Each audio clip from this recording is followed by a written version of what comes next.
Salut les amis de la passion du, comment ça va? Aujourd'hui, on a Living Forest, mais la version duel, Living Forest duel.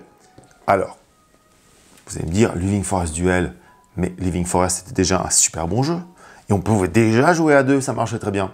Et oui, c'est l'année 2025, l'année des jeux duel à deux. Est-ce que ça vaut le coup ou pas? Réponse dans cette vidéo. Alors, finalement, c'est un peu du Living Forest. Si vous avez déjà le jeu, ça ne va pas vous surprendre spécialement, mais il y a quand même des choses qui changent et qui rendent le jeu à deux spécifique et intéressant. Pour ceux qui ne connaissent pas Living Forest, qu'est-ce que c'est? C'est un jeu de deck building, on va dire, où chacun on améliore son deck pour ensuite sortir des animaux gardiens. Ces animaux gardiens nous donnent des ressources. Je vous montre le plateau de plus près après. Et puis avec ces ressources, on peut faire différentes actions comme acheter d'autres cartes pour enrichir notre deck, acheter des arbres pour créer un espèce de parc, faire avancer le petit bonhomme ici pour aller embêter l'adversaire, ou encore éteindre des feux.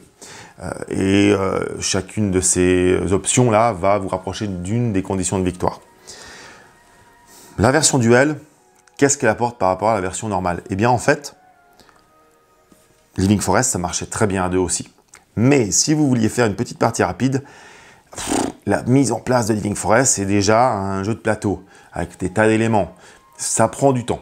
Même quand vous êtes habitué, ça prend du temps. Il faut 10 minutes, 15 minutes pour mettre en place le plateau. Celui-là, ça va plus vite. Il n'y a pas de plateau. C'est les cartes qu'on aligne, et puis on crée un deck. Donc déjà, on gagne du temps sur la mise en place, et ça, c'est assez précieux pour un jeu à deux, je trouve. Ce qui rend Living Forest Duel spécifique, c'est que, par rapport à la version normale, on va cette fois-ci partager un seul deck à deux. Et oui, on va y rajouter des cartes qui sont jouables que par nous, mais l'adversaire aussi. Et des cartes neutres.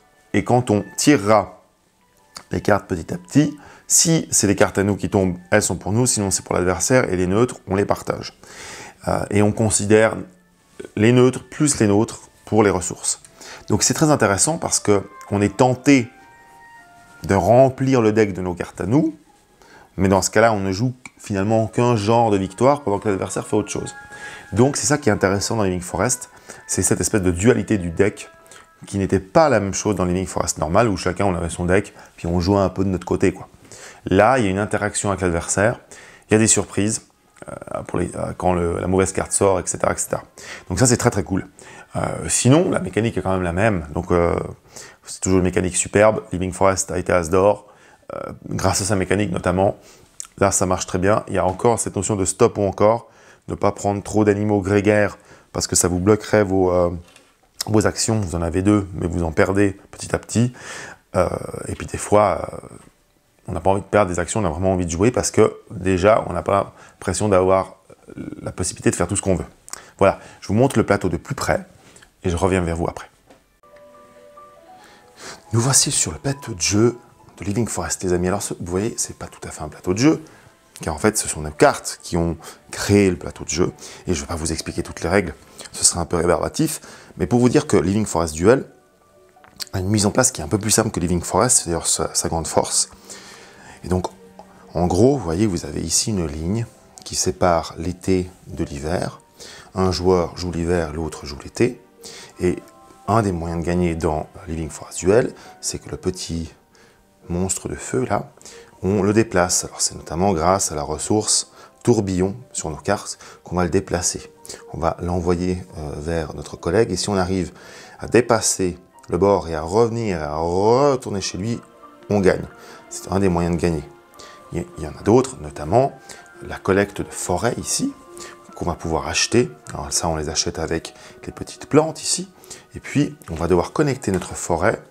Alors là, vous ne voyez pas tout le plateau, toute la place dont on a besoin, mais ça, c'est individuel. Et donc, on va connecter les rivières aux rivières. Et si on arrive à faire un carré de 3 x 3 de ce genre de petites cartes, avec des arbres sur chacune d'entre elles, eh bien, on gagne aussi la partie. Une des autres possibilités de gagner la partie, c'est que sur cette rivière ici, alors une rivière d'achat, mais qui est partagée entre des joueurs, eh bien, on va pouvoir acheter soit des cartes pour nous, et dans ce cas-là, dans la défausse commune, il y aura des cartes pour nous qui sortiront et qui ne nous serviront qu'à nous, ou alors on prend le risque d'acheter les cartes de l'adversaire. Alors, en achetant les cartes de l'adversaire, le problème c'est qu'on va les mettre dans la défausse et qu'au moment donné, quand on va tirer les cartes, si c'est ces cartes-là qui tombent, elles vont chez lui et pas chez nous, donc ça ne nous sert à rien. Par contre, un des moyens de gagner, c'est d'acheter toutes les cartes de l'adversaire et de les remplacer par nos cartes à nous, ici. Y compris la carte neutre, il faut aussi l'acheter et la remplacer par notre carte à nous. Et dans ce cas-là, on aura gagné. Donc c'est aussi un moyen de victoire. Et puis sinon, eh bien, c'est tout simple. Hein. Living Forest Duel, c'est comme Living Forest. On va tirer tour à tour des cartes. On va, alors c'est pas celle-là, hein, on aura notre défausse avec des cartes neutres, notamment celle-ci, que je vous montre ici. Et vous voyez, ici, cette carte-là a... alors en l'occurrence, je me suis trompé, c'est pas une carte neutre, c'est une carte de l'été. Mais voilà, elle a des ressources ici. Et on va les mettre les unes à côté des autres, comme ça. Et c'est grâce à nos petits jetons, ici, on a chacun 2 jetons, donc 2 actions, qu'on va pouvoir, à un moment donné, dans notre ligne, poser un petit jeton, et sur toute la ligne, on considérera toute cette ressource-là, et c'est ce que le joueur pourra dépenser, et l'autre joueur ne pourra plus les dépenser cela, il faudra qu'il mette son jeton dans une carte suivante sur une autre ressource. Bon, là je vous ai expliqué vraiment très en gros les règles, mais voilà l'essence de Living Forest Duel, et voilà aussi la beauté de ce jeu avec ces très jolies cartes.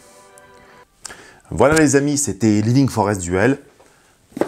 Comment prendre un très bon jeu, le fluidifier, le rendre plus dynamique, l'améliorer un petit peu pour qu'il soit encore meilleur pour une version duel. Alors attention, je ne dis pas que Living Forest est dépassé, ça reste un jeu incroyable. Si vous êtes 3 à 4, c'est génial.